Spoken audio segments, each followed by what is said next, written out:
When you hear about the AI supercycle, do you ever wonder what's actually keeping the lights on? Everyone is betting on the chips, the software, and the models.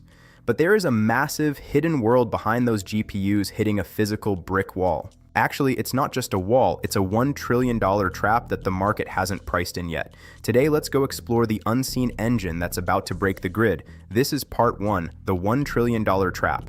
Let's start with a physical audit. A single NVIDIA H100 chip has a peak power draw of over 700 watts. But that's just the start. When you scale from a single server to a cluster of 100,000 GPUs, you're no longer talking about IT. You're talking about heavy industry. In the old era, a standard data center rack pulled 5 to 10 kilowatts. In the AI era, rack density is exploding to 40, even 100 kilowatts. In the same square footage, the power demand has gone up 10 times. The wires can't keep up. Our electrical grid was designed 40 years ago for factories and air conditioners. It was never built for always-on compute monsters that never sleep. We are trying to push 21st century intelligence through 20th century copper. Look at the major hubs. From Virginia's data center alley to Singapore, the grid is at its absolute limit. In many areas, new substation capacity is booked out for the next 5 to 7 years. You have the chips, but you have no plug. Take Dominion Energy in Virginia, the world's heart of internet traffic. They are projecting power demand to double in the next 15 years. That is a number that keeps power engineers awake at night. The scarcity isn't in the silicon, it's in the substation. This mismatch is the root of the trap. Investors are valuing the brain of AI, but they're ignoring the nervous system.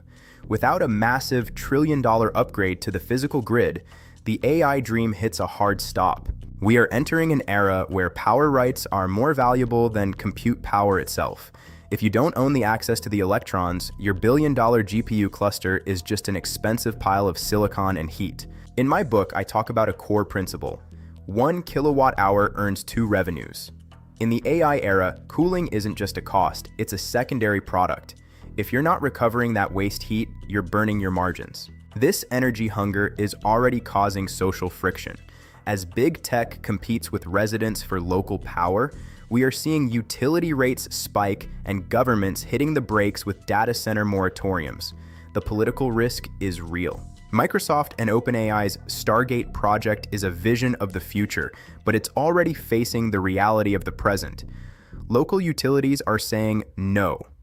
The grid is the single point of failure for the $120 billion AI infrastructure play. If you look at the actual project ledgers, the portion of capex dedicated to power and cooling is soaring. This isn't a temporary cost. It's a structural barrier to entry. Only the companies with an energy strategy will survive. If you still think this is just a software race, you're already in the trap. This is a battle for physics, for infrastructure, and for the global energy nodes. AI isn't in the cloud, it's in the ground. This is no longer just about profit. It's about sovereignty. In a world where AI models define national power, the countries that control the energy nodes will dictate the future of the global economy. Compute power is the new oil, and the grid is the pipeline. The cost of inaction is staggering. Every day, a 100 megawatt facility waits for a grid connection. Millions in potential training revenue are lost. This is the wait time tax that no one is talking about, but every CFO is feeling. We need a return to physical reality. If your investment thesis doesn't include a transformer delivery schedule and a substation capacity audit, it's not an investment, it's a gamble. The $1 trillion trap is waiting for the unprepared. So, how do we break out? Where is the real alpha hidden in this energy crisis? In the next episode, we'll deep dive into the Stargate bottleneck and the physical limits of the grid. I'm Wang Yu. I'll see you in the next briefing. Briefing concluded. System entering standby mode. Save all forensic data.